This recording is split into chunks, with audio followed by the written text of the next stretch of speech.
Hey everyone, Scott Jeske here. Welcome back to the channel. I know it's been a few weeks, but thanks for sticking in there. Today I'm going to be breaking down a very simple technique for lighting dinner and restaurant scenes, and this is a technique that you've probably seen dozens of times in your favorite Hollywood movies.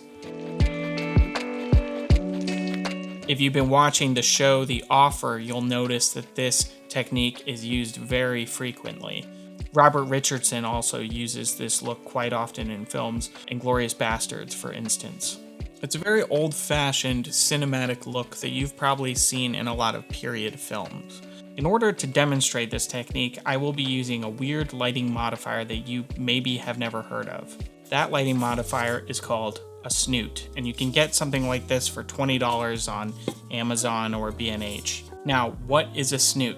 Well, very simply, this is a lighting modifier that can screw onto a Bowens mount, and it's essentially a piece of black aluminum that sort of funnels your light into a narrow beam. If you've seen behind the scenes photos on a lot of Martin Scorsese's films, like The Irishman, you'll see that a snoot is often used to shape and narrow a very bright light into bouncing off of a surface into the talent's face. I turned on both lights in the background just for a little bit of pop and to help separate the subject from the background, also to add a little bit of warmth to the scene. I put both lights on dimmers, and I used a little bit of tinfoil to help shape the light in the back right corner here. And this setup is super quick and super simple. There's really nothing to it. You simply boom your COB light above the table at the proper lighting temperature, which in this case mine was at 2900 Kelvin, just to keep it slightly cooler than the tungsten fixtures in the background. For this shot, I used a Sirui 50mm anamorphic lens. I have my camera set to 3200 Kelvin, again, to keep the scene warm. For my initial setup, I opted to use a tablecloth just to get a nice, soft, diffused white bounce back onto the face. I had some visual interest with a wine glass full of water, a bottle of wine, a decanter, and a plate. From here, it's very straightforward. I just boomed the light overhead, placing it slightly in front of myself and reflecting it off of the tablecloth. This creates great separation from the background because the snoot is narrowing off the light and cutting it in such a way that it's not spilling on the surroundings, and it's really just bouncing off the table like a spotlight. Even in a wider shot, the look of a circular shaped light bouncing off the table has a pleasing aesthetic.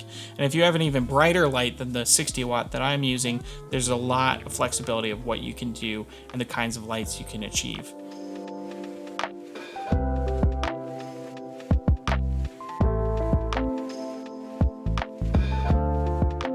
This is very often the design of restaurants that are dimly lit. It has the same effect in real life that it has on film. Thankfully, in film, it's also a great tool if maybe your table is up against a wall or in a corner and you can't boom a light above your subject opposite camera.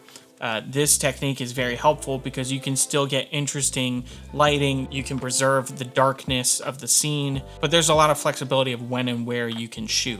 You don't have to have an open room like this with depth. You can shoot in corners and it still creates a very interesting effect. They use this effect time and time again on the show The Offer. It really helps sell the time period of the late 60s, but it also creates sort of that elegant, old-fashioned Hollywood restaurant look. It's also great for bar scenes or maybe a family having dinner, but I've found that this technique using the snoot is really great for those intimate conversations.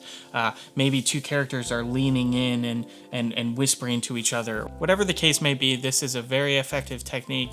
It takes minutes to set it up, and as you can see, the results are very pleasing. It's a quick one today, but I hope that was helpful. I hope it's useful to you and that you can use that in your future productions, whether it's a commercial, a short film, or just a YouTube video. Thanks so much, as always, for watching, and please don't forget to like, comment, and subscribe. It means the world to me. I'll catch you all in the next one.